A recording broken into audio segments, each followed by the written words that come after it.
예,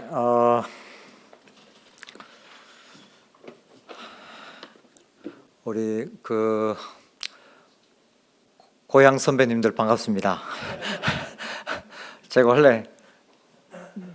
제가 이제 여러 지역을 다니면서 설교를 하니까요. 제가 원래 다른 지역 가면 무게를 좀 잡고 이렇게 하는데 우리 마리교회는 거창은 특히 제가 무게를 잡을 수 없고 마리교회는 또 제 은사님이 계셔가지고 제가 이거 무게를 잡기가 좀 쉽지는 않은데 귀한 교회 초대해 주셔서 감사합니다.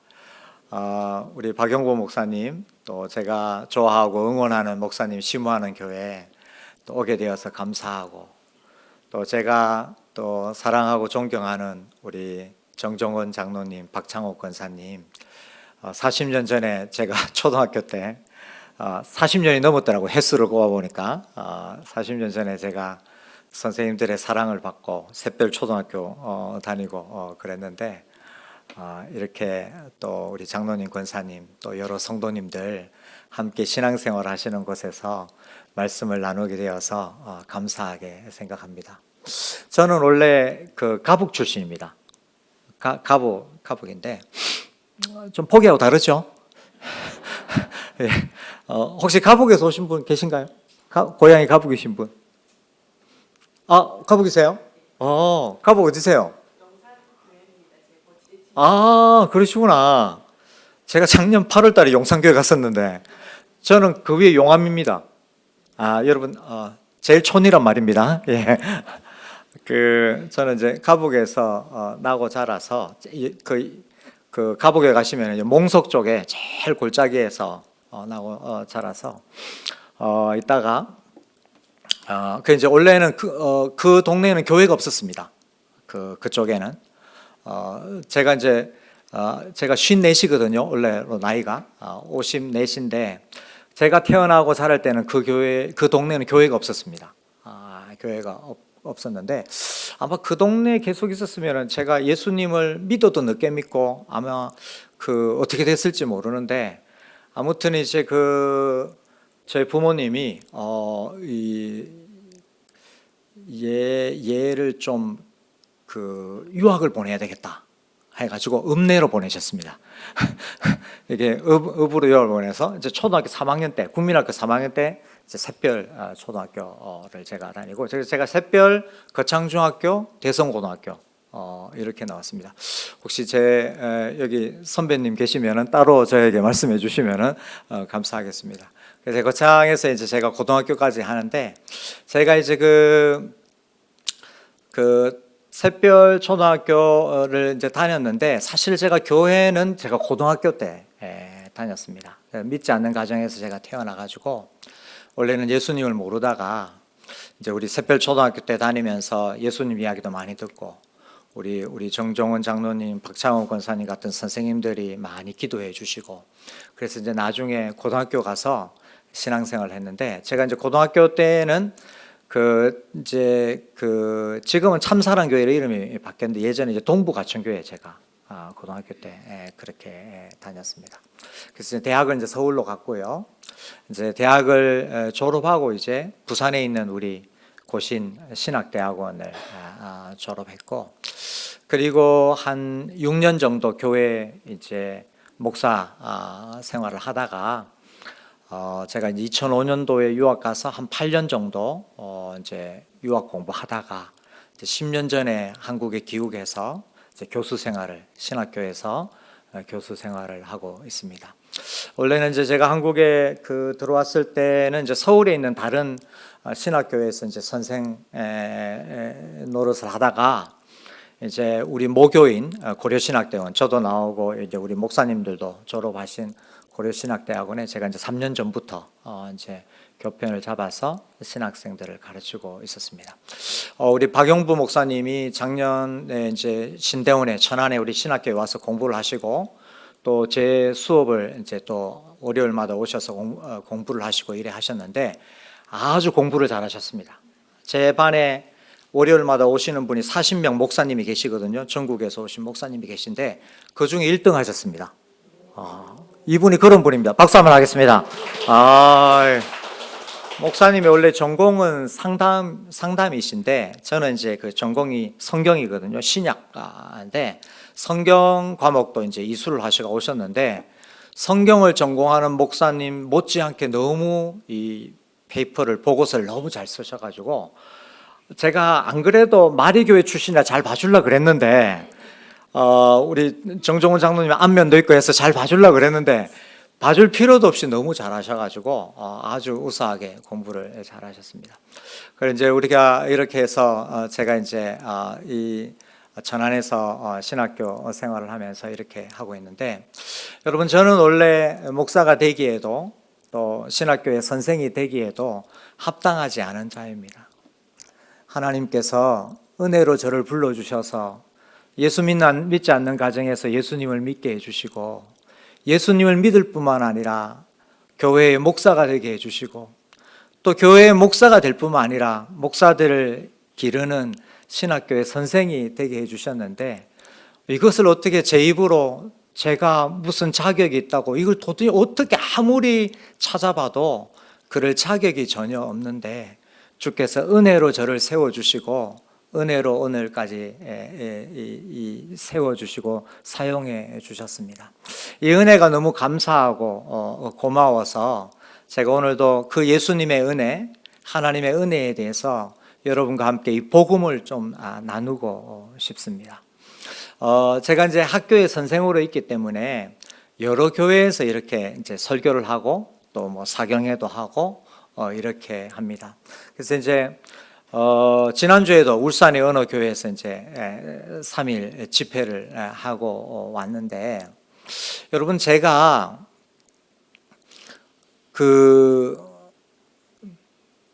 별게 없습니다. 제가 무슨 특별하게 뭘 하는 그런 게 별로 없어요. 이제 보시면 알겠지만 그냥 성경 이야기 그냥 쭉 하려고 그럽니다. 그런데 여러분 이 참 희한한 게 자꾸 이런 자리가 생겨요. 이런 자리가 제가 이제 청년 집회도 이제 자주 가고 교회에 이제 사경회도 자주 가는데 그래서 저는 우리 그 마리교회에 오니까 저기 앞에 플랜카드 붙여놔가지고 상당히 좀 부담스럽긴 한데 이제 감사한 게 보니까 여기 그 말씀 사경회 이렇게 해가지고 이제 불러 주셨더라고요. 그래서 이제 말씀 사경회를 해서 참 감사한데 이제 어느 교회 가면은 이제 부흥회라고 그래가지고 이제 저를 불러요. 부흥회, 부흥회도 하지 않습니까? 그래가지고 이제 어떤 교회 가면 이제 제일 부담스러웠던 교회, 지금까지 다니면서 제일 부담스러웠던 게 뭐냐면은 저를 강사로 초청했는데 심령 대부흥회 이래가지고 이제 저를 불러.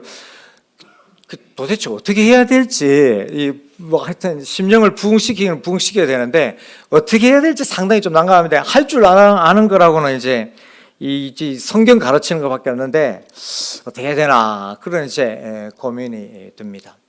근데 여러분 그럴 때마다 그런 고민이 들 때마다 저에게 잊지 못할 그 한 사건이 있습니다.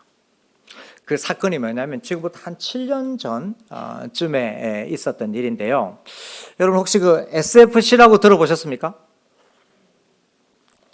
SFC 우리 이제 거창 지역은 예전에 이제 우리 중고생들 SFC 지금은 이제 우리 대학교도 있지만 그렇게 이제 우리 SFC 활동을 많이 했는데 그 이제 전국 대학생 선교단체 그 SFC에서 해마다 1월 달이 되면은 그 리더 수련회를 합니다. 리더 수련회를 하는데 전국에서 이제 SFC 대학생들하고 간사님들 지도하는 간사님들과 150명, 200명 해가지고 해마다 1월 달이 되면은 이제 수련회를 합니다. 근데 이제 이 사람들이 이제 수련을 하면서 4박 5일 동안 이제 수련회를 하는데 그 이제 일주일 내내 모여가지고 특강도 듣고 또 토론도 하고 성경 공부도 하고 뭐 이렇게 세미나도 하고 그래요. 그래서 복음이란 무엇인가, 또 교회는 어떻게 세우고 캠퍼스 선교는 어떻게 할 것인가, 개혁주의는 어떤가 뭐 이렇게 해가지고 막 이렇게 배우는데 마지막 날 저녁에는 온 이제 그 리더들이 모여가지고 이제 뜨겁게 기도회를 하는데 이제 그런 이제 이 프로그램이 있는데 거기 이제 그 모임을 전체를 진행을 맡은 대표 간사님이 저보고 석 달 전에 전화를 해가지고 이렇게 우리가 리더 순회를 하는데 마지막 날 저녁에 기도회를 하는데 그 기도회 앞에 말씀을 듣고 이제 기도회를 하는 거예요. 설교를 듣고 기도를 하는데 저보고 이제 그 설교를 좀 해줄 수 있겠냐고 해서 이제 이 강사 섭외 전화가 왔어요. 그래서 제가 이제 그래 이제 일정이 괜찮으니까 알겠다면서 가서 섬기겠다면서 이제 이렇게 했는데 이제 그 대표 간사님이 전화를 끊기 전에 저보고 이제 뭐라고 그러냐면은 교수님 좀 뜨겁게 해 주십시오. 좀 뜨겁게 해 달래요. 그래서 제가 뭐 뜨거운 게 뭔지는 모르겠는데 하여튼 알겠다면서 한번 잘해보자 이래가지고 이제 전화를 끊었어요. 전화를 끊고 나서 이제 가만히 생각해 보니까 아니 왜 나한테 전화해가지고 뜨겁게 달라고 그러는 거지? 이런 생각이 드는 거예요. 아니 그러면은 차라리 부흥사를 부르지. 아니 나는 학교에서 성경 가르치는 성경 선생인데 성경 선생한테 전화해가지고 뜨겁게 달라니까 도대체 뭐냐?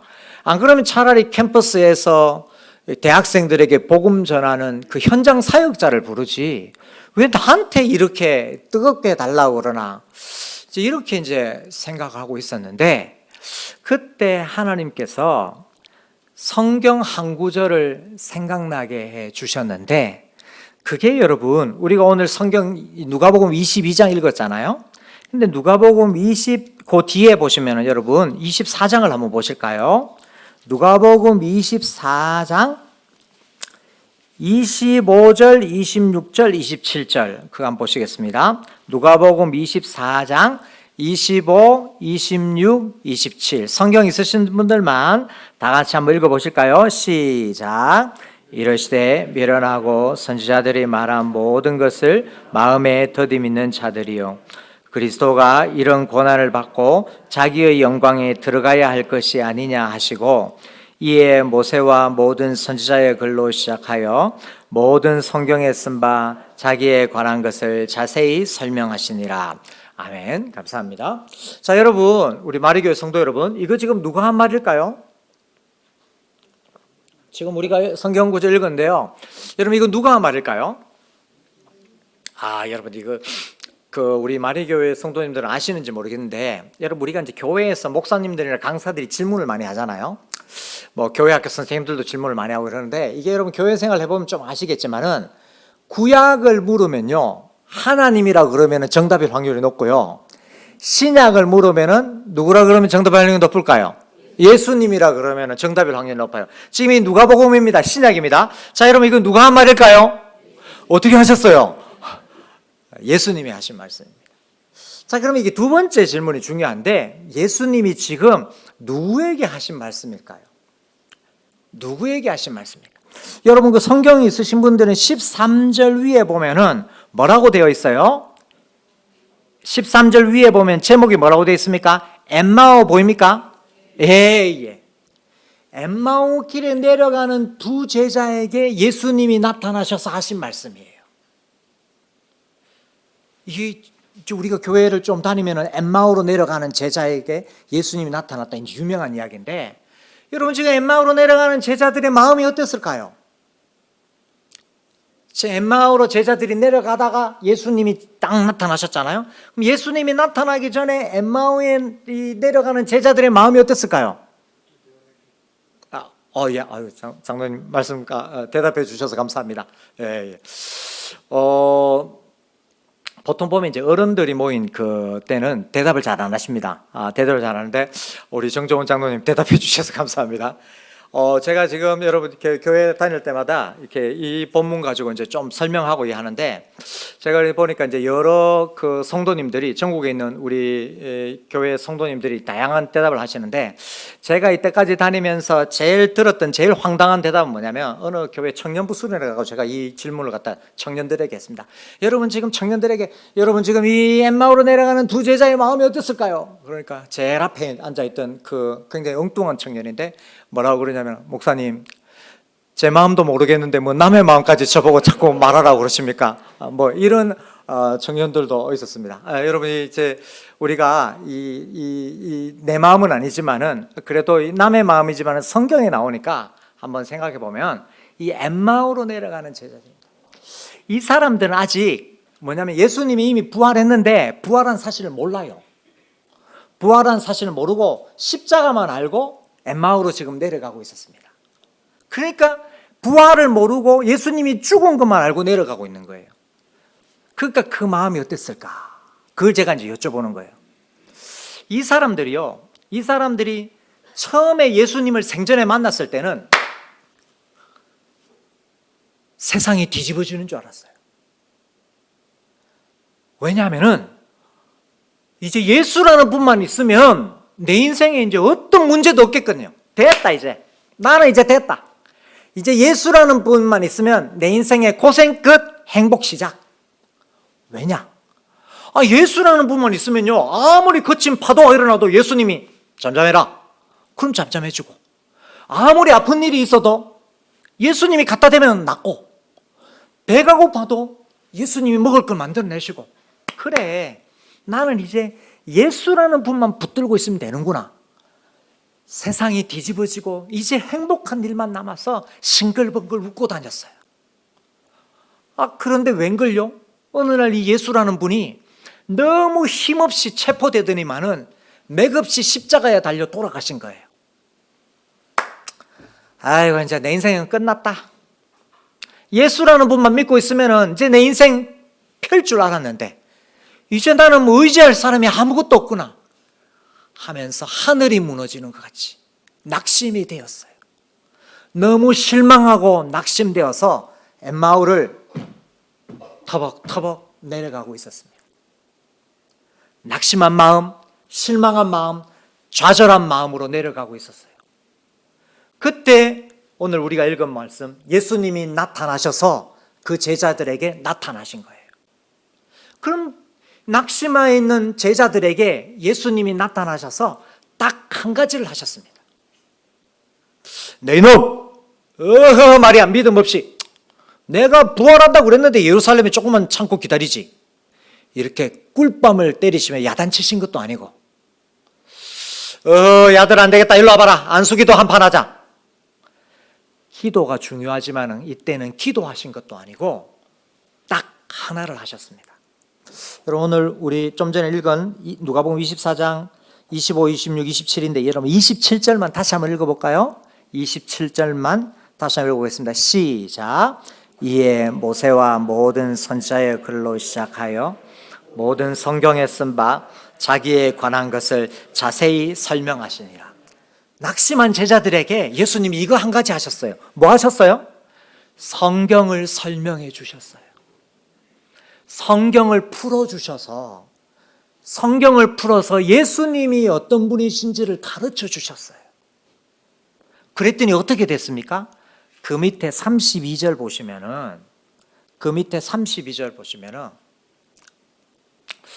우리 박 목사님, 아까 우리 찬양인도 하신 분이 부목사님이시라고. 목사님, 부목사님 성함이 김은익 목사님. 목사님, 제가 오늘 목사님 찬양인도에 반했어요.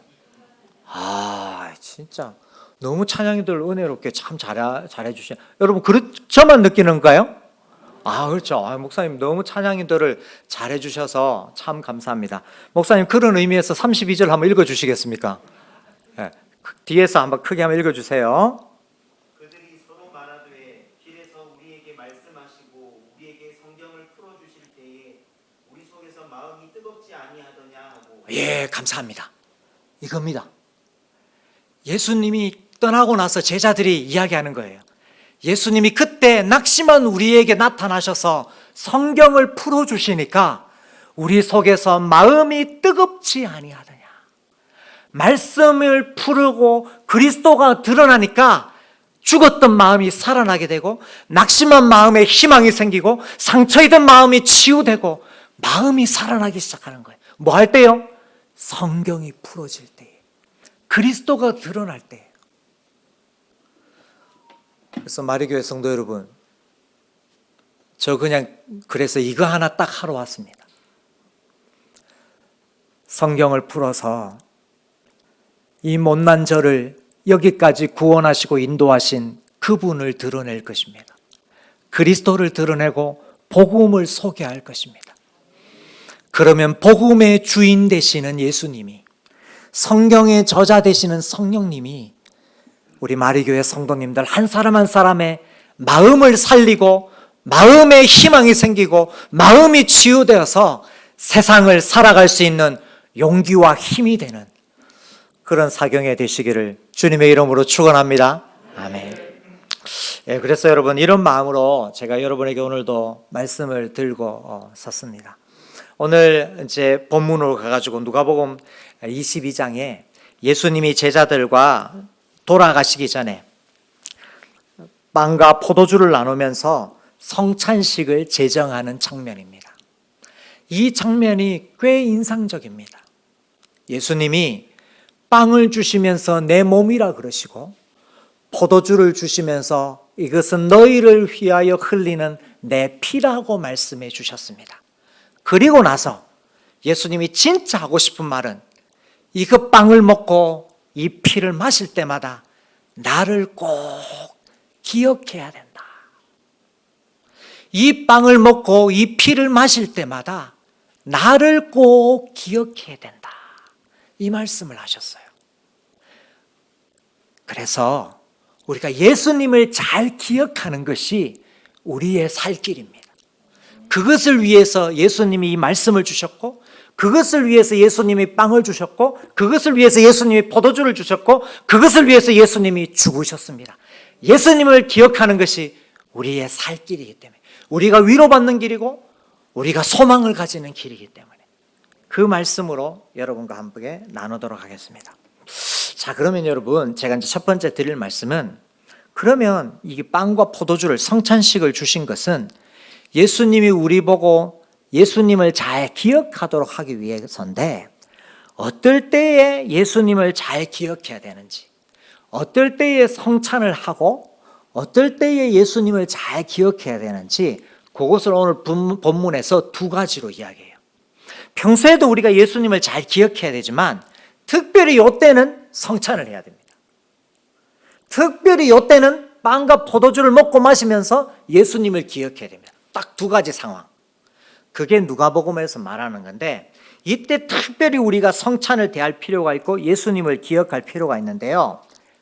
그 두 가지가 뭐냐면, 하나는 외부로부터 시련이 닥칠 때, 또 하나는 나의 내부에서 욕망이 끌어오를 때, 이때는 다짜고짜 성찬 앞으로 가야 됩니다. 그래서 예수님을 기억해야 됩니다. 하나는 외부에서 힘든 일이 생길 때, 다른 하나는 내부에서 시험이 들고 욕망이 생길 때, 오늘 예수님이 지금 제자들에게 말하실 때 바로 그 장면입니다. 그 장면에서 제자들에게, 여봐라, 너희들에게도 앞으로 이런 일이 생길 텐데 이때는 성찬을 해야 되고 이때는 나를 기억해야 된다. 이걸 이야기하시는데, 이걸 제가 조금 설명해 보도록 하겠습니다. 여러분, 우리가 오늘 본문 누가복음 22장 14절을 읽었어요. 예수님과 제자들이 이제 성만찬을 하는 것입니다. 그런데 이때 예수님과 제자들이 어떤 상황에 있냐면 굉장히 위험한 상황이었어요. 굉장히 어려운 상황이었어요. 사탄이 힘들게 하고 대제사장들이 힘들게 하는 굉장히 어려운 상황이었어요. 그것이 여러분 22장, 오늘 보면 읽진 않았는데 22장 1절, 2절, 3절, 4절, 5절, 6절에 나옵니다. 22장 1절에서 6절. 성경 있으신 분들은 저와 함께 한번 읽어볼까요? 22장 1절에서 6절. 1절을 제가 먼저 읽겠습니다. 번갈아 한번 읽어볼까요? 1절 제가 먼저 읽습니다. 유월절이라 하는 무교절이 다가오매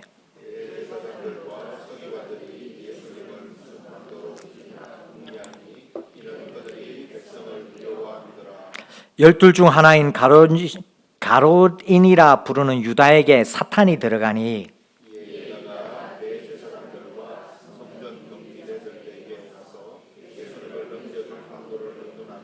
그들이 기뻐하여 돈을 주기로 언약하는지라.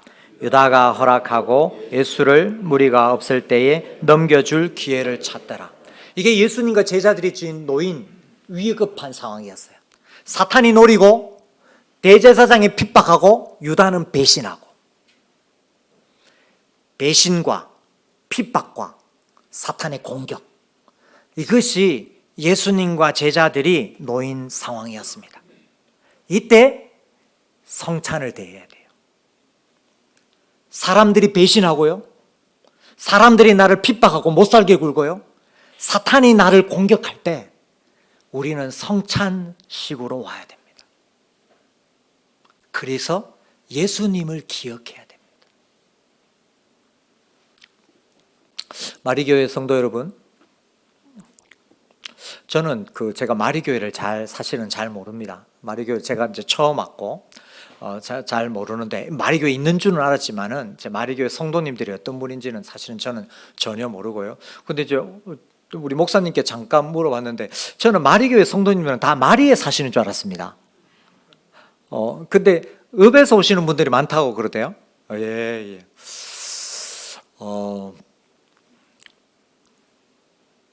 여러분, 이번 한 주 어떻게 사셨습니까? 이번 한 주 혹시 힘들게 사신 분은 안 계세요? 사람들이 힘들게 해서, 혹은 일이 잘 풀리지 않아서, 혹은 자꾸 뭔가 모르기는 모르겠는데 악한 영들이 공격하는 것 같아서, 이번 한 주 혹은 최근에 이렇게 사람 때문에, 환경 때문에 어려움을 당한 분은 안 계십니까? 어떤 집사님이 저에게 와서 사람 때문에 너무 힘들다고 하는데, 왜 집사님 왜 그러세요? 그러니까 처음에 어떤 사람이 내 옆에 와가지고 나하고 언니 동생 하면서 너무 잘해주길래 자기도 이 사람이 너무 좋아서 속에 있는 것 다 까발려서 다 이야기를 해줬대요. 그래서 언니 동생으로 친하게 지내면서. 그런데 나중에 뒤통수를 치더래요. 너무 잘해줘서 나도 잘해주고 나의 속까지 다 드러내줬는데 나중에 뒤통수를 치는 거예요. 또 어느 집사님은 자기가 직장에서 너무 직장을 위해서 충성했는데, 사람이 보든 안 보든 내가 맡은 일은 아주 성실하고 충성스럽게 했는데, 내가 이렇게 열심히 하면 사람들이 그래도 언젠가는 알아줄 줄 알았는데, 이 사람들이 얼마나 악하냐 하면, 나는 묵묵하게 아무 말 안 하고 내 일을 열심히 하니까 나는 원래 그런 사람인 줄 알고 나를 이용만 해먹더래요. 저 사람은 원래 저렇게 착하고 배알이 없는 사람이고, 이래서 나를 이용만 해먹더는 거예요. 사탄은 공격하고, 사람들은 힘들게 하고, 이웃은 배신하고. 예수님이 그렇게 사셨습니다. 예수님이 그렇게 배신당하고 핍박당하고 공격을 받으셨습니다. 그리고 우리가 알다시피 예수님의 제자들이 그렇게 살았습니다. 배신당하고 공격당하고 핍박당했습니다. 예수님이 제자들이 그럴 줄 알았어요. 내가 떠나면은 너희에게 공격과 배신과 핍박이 올 줄 알았어요. 그래서 예수님이 딱 준비하셨습니다. 뭘 준비하셨어요? 빵과 포도주 성찬식을 준비하셨습니다. 너희가 이것을 기념하여 나를 기억해야 된다. 그래야 네가 살 수 있다. 예수님은 이런 세상을 예견하시고 제자들에게 성찬을 선물로 주셨습니다. 성찬을 통해 예수님을 기억하게 하셨는데, 왜 그러냐면 시련 중에 사람들이 힘들게 하고 사탄이 공격하고 이웃이 배신할 때 예수님의 죽음을 기억하는 것입니다. 예수님이 죽을 정도로 나를 사랑해 주셨고 나를 용서해 주셨고 나를 구원해 주셨다는 것을 기억하는 것입니다. 그래서 그분의 피값으로 내가 존귀한 자녀가 되었다라는 것을 늘 기억하며 사는 것입니다. 예수님의 희생으로 만들어진 나는 예수님의 희생으로 내가 만들어졌기 때문에 나는 그만큼 소중한 자라는 것을 잊지 않고 사는 것입니다. 내가 너를 위해 죽었으니 진심으로 회개하는 너는 용서받은 자이고 나의 사랑을 받은 자다. 내가 너를 소중하게 여길 것이니 어떤 공격이 오더라도 흔들리지 말아라. 이것을 성찬을 통해서 우리가 기억하는 것입니다. 여러분, 제가 오늘 우리 마리교회 와서 목사님께 지난주 주보를 받았습니다. 지난주 주보입니다. 여러분, 이게 주보 이거 한 장에 얼마일까요?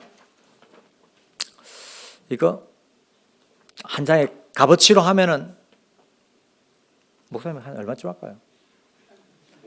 500원. 500원. 주보 한 장에 500원 정도 합니다. 500원짜리죠. 근데 이제 사실은 이게 500원도 안 합니다. 왜냐면 이게 지나간 주보이기 때문에 아무 쓸모가 없습니다. 혹시 라면 받침대 하거나 안 그러면 휴지통에 버리거나 소각하거나 아무짝에 쓸모가 없이 거들떠 보는 거예요. 거들떠 보지도 않는 거예요. 여러분, 제 핸드폰입니다. 삼성 갤럭시 100만 원짜리입니다. 이 100만 원짜리를 제가 이 주보에다 넣겠습니다. 원래 이거 500원짜리인데 거들떠 보지도 않고 쓸모없는 건데 여기에 삼성 갤럭시 핸드폰이 들어갑니다. 여러분, 이거 얼마짜리일까요? 아니, 여러분, 이게 100만 원짜리거든요. 100만 원짜리고 이거 500원짜리예요. 500원짜리예요. 그럼 이거 얼마짜리예요? 100만 500원. 100만 500원. 예수님이 아무짝에 쓸모없는 우리를 위해서 십자가에 돌아가시고 우리를 깨끗하게 하신 다음에 우리 속에 들어오셨어요.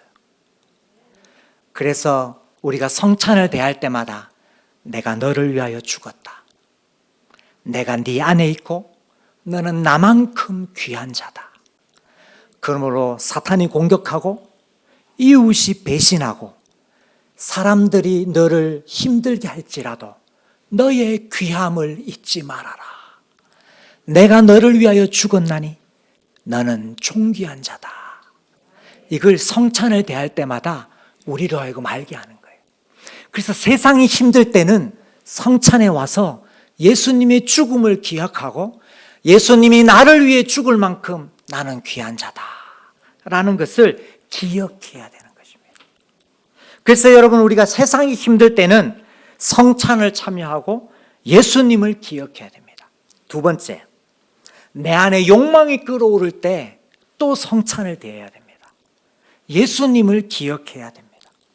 오늘 본문 우리가 14절에서 20절까지 읽었는데 이 제자들이요, 이렇게 예수님이 성찬을 가르쳐 주시고 깨닫게 해주셨는데 제자들이 뭔 짓을 하냐면요, 24절 보시면, 오늘 누가복음 22장 24절 보시면 이렇게 이야기합니다. 여러분 본문 보실까요? 24절에서 27절까지 24, 25, 26, 27 우리 다 같이 한번 읽어볼까요? 시작. 또 그들 사이에 그중 누가 크냐 하는 다툼이 난지라 예수께서 이르시되 이방인의 임금들은 그들을 주관하며 그 집권자들은 은인이나 칭함을 받으나 너희는 그렇지 않을지니 너희 중에 큰 자는 젊은 자와 같고 다스리는 자는 섬기는 자와 같을지니라. 앉아서 먹는 자가 크냐 섬기는 자가 크냐. 앉아서 먹는 자가 아니냐. 그러나 나는 섬기는 자로 너희 중에 있느니라.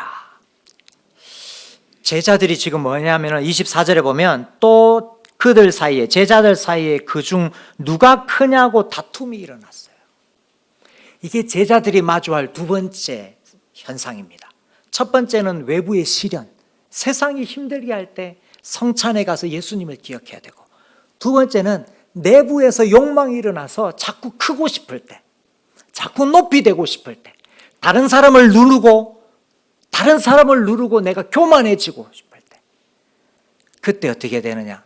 또 성찬으로 와야 됩니다. 또 성찬으로 와서 예수님을 기억해야 합니다. 다른 사람보다 더 주목받고, 다른 사람보다 더 인정받고, 다른 사람보다 더 인기를 얻으려는 욕망이 제자들을 충동질하여 서로 싸울 때 예수님은 성찬을 주시면서 나의 죽음을 기억해라. 내가 너를 위하여 낮아졌고, 내가 너를 위하여 땅에 왔고, 내가 너를 위하여 죽었으니 너도 나를 닮아서 낮은 삶으로, 겸손한 삶으로 나를 따라오너라. 이게 예수님의 두 번째 교훈입니다. 성도 여러분, 우리는 진리 문제에 대해서는 철저하게 내 입장을 고수해야 하지만, 그러나 진리의 문제가 아니라 관점의 차이일 때는 어느 것이 우리 교회를 유익하게 하는지를 돌아보아야 합니다. 어느 것이 우리 주님을 영광스럽게 하는지를 돌아보아야 합니다. 내 관점, 내 의견, 내 주장이 아니라 주와 교회를 위해서 나의 관점, 내 생각을 내려놓을 수 있어야 합니다. 이것이 성찬의 주님이 우리를 초대하는 낮은 자의 길입니다. 그것이 궁극적으로는 우리를 위한 거예요. 왜냐하면 여러분, 이 성경 구절 자주 야고보서에서 나오고 베드로전서에서 나오는데 이거 유명한 구절입니다. 하나님이 교만한 자를 대적하시되 겸손한 자에게는 뭐 한다고요? 은혜를 베푸시느니라. 교만하면 끝장입니다, 여러분. 하나님이 교만한 자는 대적하시되 겸손한 자에게는 은혜를 베푸시는 분이거든요. 그래서 자칫 우리가 시험에 들어서 욕망 때문에 교만하기 쉬워요. 그러면 하나님이 대적하는 자잖아요. 혼나거든요. 근데 그럴 때마다 성찬에 와가지고 예수님을 따라서 낮아지면요, 하나님이 은혜를 베푸십니다. 그래서 사실은 이것은 우리에게 은혜 베푸시기 위해, 우리에게 복 주시기 위한 거예요. 그래서 그럴 때마다 내가 시험에 들고, 내가 높아지고, 내가 더 잘나 보이고, 내가 다른 사람보다 더 할 때마다 성찬에 오면서 나는 너를 위하여 낮아졌다 라는 예수님의 말씀을 듣고, 예수님이 낮은 길로 초대하시는 그 말씀을 따라 나도 낮은 길로 겸손하게 해갈 때 그것이 은혜 받는 길이고 그것이 복 받는 길입니다.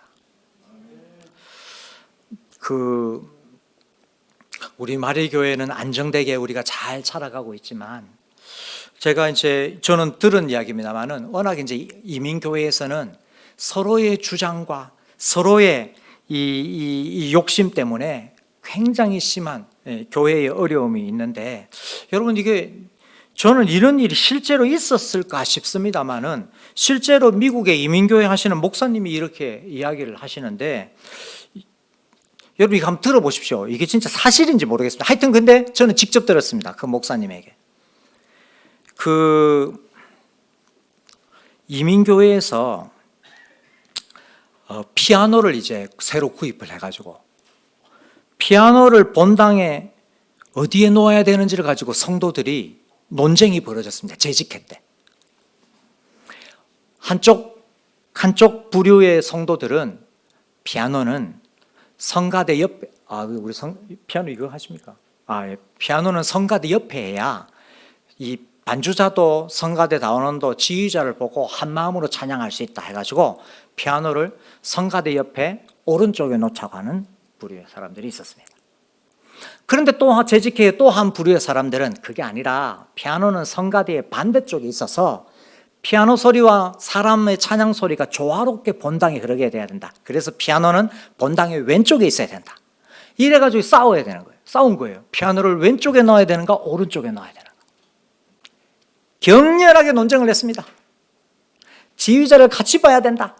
아니다, 소리가 조화롭게 돼야 된다. 막 재직회 때 결론이 안 났어요. 다음 달 연기.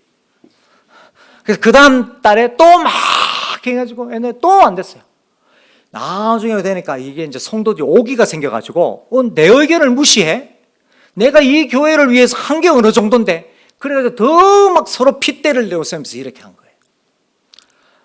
저한테 이야기를 해준 분 말로는 그래가지고 교회가 갈라졌대요. 피아노를 어느 쪽에 놓는 것 때문에 교회가 갈라졌답니다. 여러분 믿거나 말거나인데 저는 직접 들었습니다. 근데 여러분 실제로 제가 교회 생활을 해보니까요, 제가 있던 교회에서는 목사님하고 장로님하고 심하게 제가 다투는 걸 봤는데, 뭐 가지고 다투냐 하면은 교회 차량 구입 때문에 다투는 걸 제가 봤습니다. 차량 구입 때문에. 근데 차량 구입 이게 거창한 게 아니고요, 아주 옛날의 일인데, 여러분 옛날에 우리 교회 승합차 중에서 봉고가 있었고, 그 옛날에 현대에서 나오는 그레이스라고 여러분 있었습니다. 그 목사님하고 장로님하고 봉고를 살까 그레이스를 살까? 아니 여러분 아무거나 사면 어떻습니까? 근데 여러분 우리가 신앙생활을 하다 보면은 이런 문제로 서로의 주장과 서로의 자존심을 내세우기 쉽습니다. 그럴 때마다 어디 와야 된다고요? 성찬식에 와요. 내가 너를 위하여 죽었나니 나는 너를 위하여 낮아졌나니 너도 낮은 길로 올 수 있겠느냐. 예수님이 우리를 초대하십니다. 그래야 내가 교만하지 않고 겸손하여서 하나님을 대적하는 것이 아니라 하나님께 은혜를 받는 자가 됩니다. 이게 성찬이 우리에게 주는 유익이에요. 그래서 성찬은 예수님이 세상에 남겨두신 위대한 선물입니다. 제자들이 사탄에 공격받고 이웃에게 배신당하고 대제사장에게 핍박당합니다. 제자들이. 그럴 때마다 예수님이 성찬을 쫙 주면서 내가 너를 위하여 죽었나니 너는 내가 죽은 만큼 값진 존재, 소중한 존재다. 제자들이 서로 누가 크냐고 서로 싸우고 있는데 예수님이 성찬을 칵 내밀면서 내가 너를 위하여 죽었나니 내가 너를 위하여 낮아졌나니 너도 낮은 자리로 와서 하나님의 대적자가 되지 말고 하나님께 은혜 받는 자가 되거라. 이게 여러분 성찬입니다. 이게 성찬입니다. 오늘 저녁에 예수님의 죽음을 기념하면서 우리가 이제 성찬을 대할 텐데, 혹시 여러분 중에 어려움 가운데 있는 성도님이 계시면 이 성찬을 먹고 마실 때 너는 소중하다. 내가 너를 위하여 죽었나니 너는 나에게 소중하다. 라고 하는 이 예수님의 말씀을 들으십시오. 혹시 우리 중에 마음속에 울긋불긋 시험에 드는 그런 성도님들이 있다면 오늘 성찬을 먹고 마시면서 내가 너를 위하여 낮아졌나니 너도 낮은 길로 와서 은혜 받는 자가 되거라 라는 예수님의 말씀을 들으셨으면 좋겠어요. 이런 복된 마리교회 되시기 바랍니다. 네, 하나만 잠깐 보겠습니다. 하나만 더 잠깐 보면요, 여러분 오늘 본문에 보면은 15절 보십시오. 오늘 본문 22장 15절 보시면은 예수님이 제자들에게 이제 하시는 말씀인데요. 22장 15절. 오늘 우리 그 예배 참석하신, 오늘 저녁에 우리 집회 참석하신 분 중에 저 뒤에 보니 어린이가 한 명 있네. 어린이 반가워요. 어린이 안녕.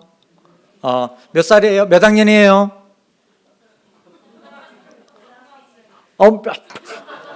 미안해. 미안해. 목사님이 지금 안경을 껴가지고 시력이 안 좋아서 잘못 봤어요. 미안해요. 미안해.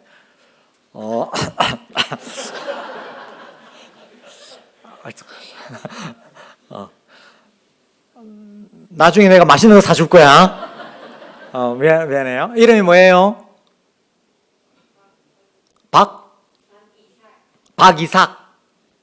이삭이. 이삭이 고등학생. 그래도 이삭이가 여기서 제일 어린 것 같은데, 그지?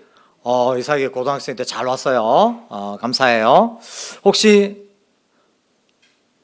내가 아는 그분 아들이야?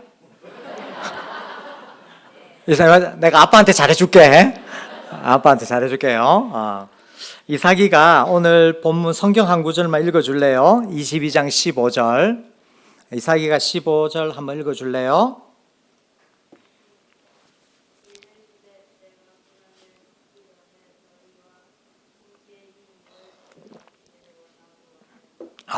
고마워요. 잘 읽었어요.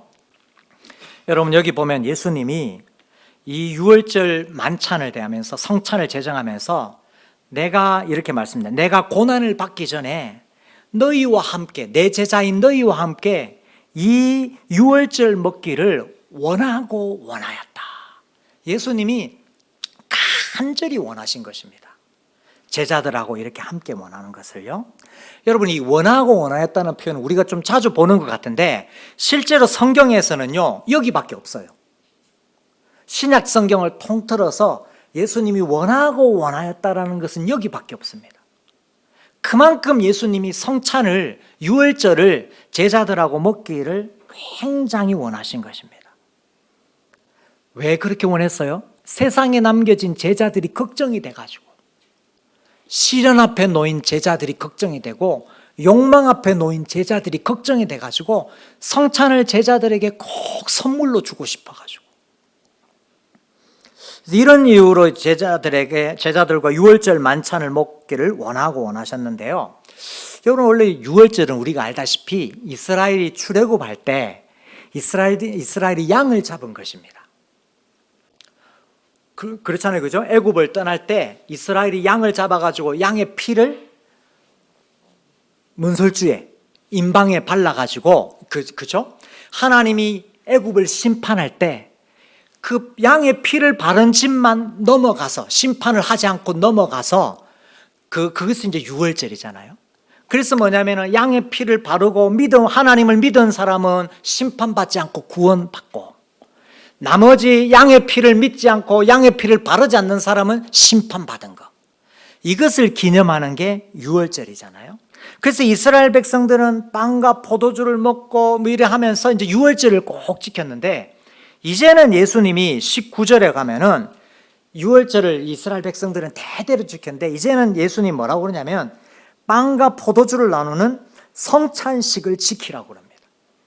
19절에 보면 또 떡을 가져 감사기도 하시고 떼어 그들에게 주시며 이르시되 이것은 너희를 위하여 주는 내 몸이라 너희가 이 일을 행하여 나를 기념하라. 여러분 이 일을 행하여 나를 기념하라는 것은 이 헬라말로 현재 명령이거든요. 헬라말로 현재 명령이라는 것은 계속 기념하고 행하란 말입니다. 성찬 한 번 딱 하면 끝나는 게 아니라 매년 행하고 또 시시때때로 행해가지고 예수님을 계속 기억하라는 말입니다. 여러분 이제 그래서 우리는 이제 유월절을 지키는 것이 아니라 성찬을 지킵니다. 여러분 구약에 보면요, 이스라엘의 영적인 상태가, 이스라엘 백성들이 영적인 상태가 좋았을 때가 있고 안 좋을 때가 있잖아요. 좋았을 때는 하나님의 복을 받고 안 좋았을 때는 하나님의 진노를 해가지고 포로로 잡혀가고 난리 나잖아요. 근데 여러분 이스라엘 백성들이 영적인 상태가 좋았을 때 안 좋았을 때가 있는데, 유월절을 지키느냐 안 지키느냐 하고 밀접하게 관계가 있어요. 이스라엘 백성들이 상태가 좋아가지고 하나님의 복을 받을 때는 유월절을 잘 지킵니다. 근데 이스라엘 백성들이 영적인 상태가 안 좋고 불경건하고 불의하고 하나님 말 안 들을 때는 유월절을 안 지켜요. 그래서 심판받습니다. 앞서서 여러분 이게 출애굽기에서 유월절이 생겼다 그랬잖아요. 출애굽기, 레위기, 민수기, 신명기, 모세오경에 보면요, 하나님이 이스라엘 백성이 계속 유월절을 지키라고 그럽니다. 유월절을 지키라, 유월절을 지킬 거예요. 유월절을 지키라는 말은 무엇입니까? 하나님이 너희를 어떻게 구원해 주셨는지 하나님의 구원을 기념하라고, 기억하라는 말입니다. 하나님의 구원을 기억하라는 말입니다. 그래서 하나님의 구원을 기억하고 어려운 일이 생길 때 하나님이 나를 구원해 주셨다는 것을 기억하며 감사하고, 이 유혹이 오고 욕망이 왔을 때 하나님 때문에 내가 이렇게 됐다는 걸 알고 겸손하고, 그래서 하나님의 구원을 자꾸 기억해야 됩니다. 근데 여러분 제가 말씀드렸다시피 가나안 땅에 들어가서 여호수아가 죽은 이후에는 구약 성경에 이스라엘의 유월절을 지켰단 말이 한 번도 안 나옵니다. 이스라엘 백성들이 광야 생활 때는 유월절을 지키다가 가나안 땅에 들어가 가지고 여호수아 죽고 나서 먹고 살만하니까 유월절을 안 지켜요. 하나님의 사랑과 은혜를 잊은 것입니다. 하나님의 구원을 잊은 거예요.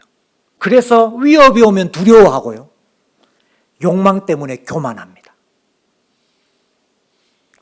그나마 여러분 이스라엘이 열왕기 시대 때 상태가 좀 좋을 때가 있었습니다. 열왕기 왕들이 막 열하잖아요.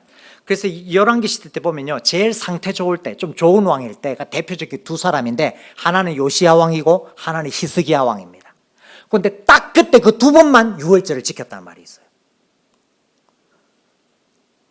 그때 말고는 유월절을 지켰단 말이 없습니다. 여러분 제가 한번 스크린에 요시야 왕 때를 제가 이제 예를 들어 보여줄 텐데 이게 열왕기하 23장 21절에서 23절이거든요.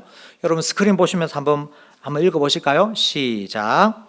왕이 무 백성에게 명령하여 이르되 이 언약책에 기록된 대로 너희 하나님의 여호와를 위하여 유월절을 지키라 하매 사사가 이스라엘을 다스리던 시대부터 이스라엘 여러 왕의 시대와 유다 여러 왕의 시대에 이렇게 유월절을 지킨 일이 없었더니 요시야 왕 18째 해에 예루살렘에서 여호와 앞에 이 유월절을 지켰더라.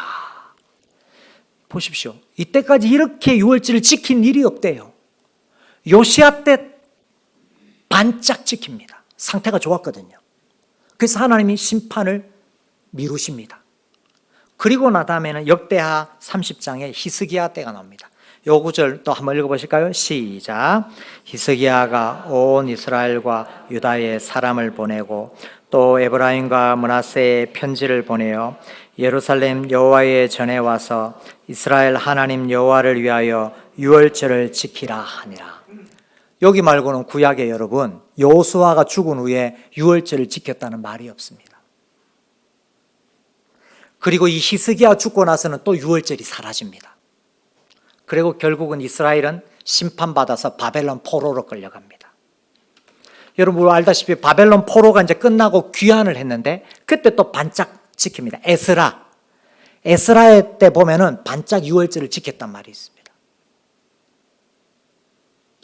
그러므로 성도 여러분, 예수님은 이런 의미로 새 언약의 백성들인 교회가 성찬을 통해 예수님을 기억하기를 원하십니다.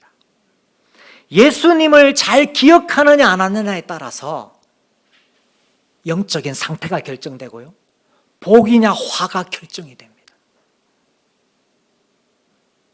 그래서 예수님을 잘 기억하도록 도와주기 위해서 성찬을 제정해 주셨어요. 그냥 우리가 기억하는 것도 좋은데 그게 잘 안 되니까 성찬을 통해서 예수님을 잘 기억하도록 도와주기 위해서. 그래서 성찬은 예수님이 우리에게 남겨두신 위대한 선물입니다. 아무나 성찬을 먹고 마실 수 없잖아요. 오직 여러분과 저와 같은 이 언약의 백성, 하나님의 사람에게만 이것을 선물로 주셨습니다. 성도 여러분, 우리는 참 은혜를 망각하기 쉬운 존재입니다. 우리는 얼마나 은혜를 잘 잊어버리는지 모릅니다. 제가 올해로 교수 생활 13년째인데요. 교수가 된 지, 제가 신학교 교수가 된 지 13년째인데, 제가 첫 해에, 13년 전에 첫 해에 제가 교수가 되었을 때는요, 학교에서는 신학생들하고 매일 예배를 드리거든요. 근데 경건의 시간마다 감정이 북받쳐오르고 눈물이 맺혔습니다. 너무 감사했어요. 어떻게 나 같은 것이 어떻게 교회의 선생으로 부름을 받을 수 있는가? 이게 너무 황송하고 감사해서 예배 시간마다 눈물이 났습니다. 근데 지금은 눈물이 안 납니다.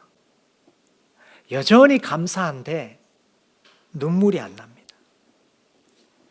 여러분, 우리는 참 은혜를 망각하기 쉬운 존재입니다. 구원도 마찬가지입니다.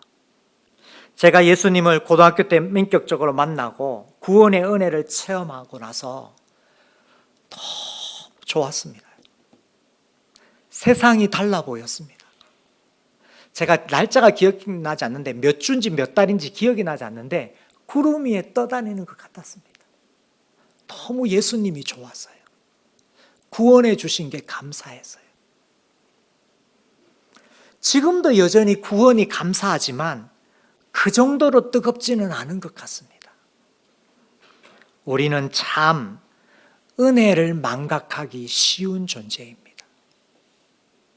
그래서 은혜를 망각하기 쉽기 때문에 세상의 위협과 내면의 욕망에 노출되기 쉽습니다. 여러분 조심하셔야 됩니다. 조심하셔야 됩니다. 이러한 우리의 연약함을 예수님이 누구보다 잘 아셨던 것 같습니다. 그래서 우리에게 자신을, 예수님을 잘 기억하라고 하면서 성찬을 선물로 주셨습니다. 내가 죽을 만큼 너를 사랑했다. 세상이 힘들 때마다 내 사랑과 너의 소중함을 기억해라. 내가 죽을 정도로 너를 위하여 낮아졌다. 네가 교만의 시험이 들 때마다 나의 낮아짐을 기억해라. 빵을 주시고 포도주를 주시면서 예수님이 이렇게 우리에게 말씀해 주셨습니다. 그래서 우리 마리교회 성도님들은 한 사람도 교만 앞에 시험 들지 않고 하나님 대적이 아니라 하나님 은혜 받는 성도님들이 되시기를 바라고, 한 사람도 외부의 시련이 올 때마다 넘어지지 않고 예수님 사랑, 예수님 우리를 소중히 여기는 것, 그것 가지고 주님 오실 때까지 믿음으로 살아가는 복된 예수님의 사람, 성찬의 사람이 되시기를 주님의 이름으로 축원합니다. 아멘. 우리 함께 한번 기도할까요? 함께 한번 말씀을, 성찬을 대하기 전에 우리 말씀 기억하면서 우리 이 시간에 한번 기도할 때, 하나님, 저의 요즘 삶 가운데 이러이러한 어려움이 있습니다. 예수님을 기억하게 해 주십시오. 혹은 하나님, 저의 요즘 삶 가운데 이러이러한 욕망이 있습니다. 이러이러한 교만이 있습니다. 예수님을 기억하게 해 주십시오. 그래서 예수님 때문에, 예수님 사랑, 나의 소중함 기억하게 해 주시고, 예수님 때문에 예수님의 겸손, 예수님의 낮아짐 기억하게 해 주셔서 시험에 들지 않고 하나님의 은혜를 받는 복된 예수님의 사람 되기를 원합니다. 우리 같이 한번 합심해서 한번 기도하도록 하겠습니다.